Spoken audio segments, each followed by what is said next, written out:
আসসালামু আলাইকুম আমার ফেসবুক আর ইউটিউবার বন্ধুরা।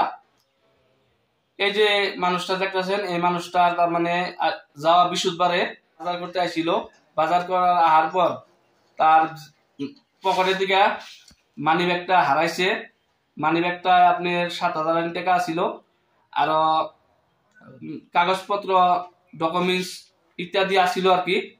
সেই লোকটা বর্তমান বিদেশ যাইতে পারতেছে না ডকুমেন্টসের জন্য।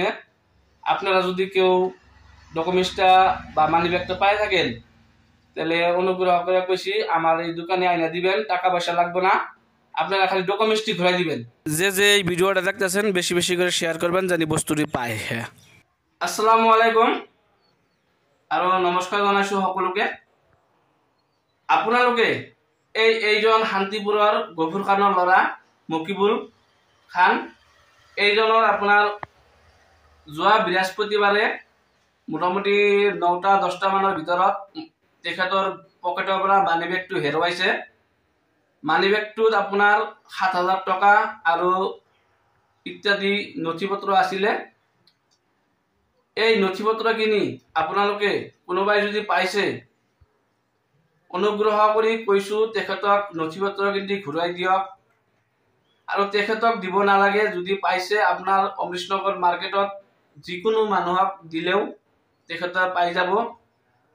আৰু পইচাটো ঘূৰাই নালাগে, আপোনালোকে নথি পত্ৰখিনি ঘূৰাই দিব, অনুৰোধ জনাইছোঁ। তেখেতৰ মুখৰ পৰা দুই এষাৰ শুনক। আসসালামু আলাইকুম। মোৰ ঘৰ দেওচুঙা শান্তিপুৰ। মই মোহাম্মদ গফুৰ খানৰ ল'ৰা মকিবুল খান। মই বাহিৰৰ পৰা আহিছিলোঁ। তেনে সময়ত মই বৃহস্পতিবাৰে বজাৰত আহিছিলোঁ মোৰ এনে সৰু এটা গাড়ী লৈ। তেতিয়া মানি বেগত মোটামুটি মানি বেগ আছিল, লগত মানি বেগত 7,000 টকা আছিল।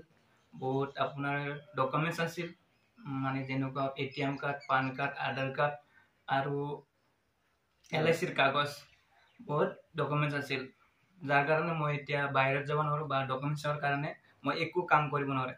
আপোনালোকৰ তাত বহুত অনুৰোধ জনাই গৈছোঁ, যেনেকৈ নহওক যদি কোনোবাই বস্তুটো পাইছে মোক টকা পইচা নালাগে, মোক বস্তুখিনি এইটো দোকানত আহি কিনে বা এইটো মানুহৰ যোনটো মানুহৰ ফেচবুক বা হোৱাটছআপ বা ইউটিউব চেনেলটো চাই আছে, এই চেনেলৰ লগত যোগাযোগ কৰি তাত মোৰ নাম্বাৰ লিংক দিয়া থাকিব, এই নাম্বাৰটোত যোগাযোগ কৰি মোক বস্তুটো ঘূৰাই দিলেও হ'ল। এইখিনি মোৰ তাত মিনতি আপোনালোকৰ কাষত। ধন্যবাদ। ঘূৰাই গ'ল নাজানো, মই বহুত বিচাৰি আছোঁ, পোৱা নাই।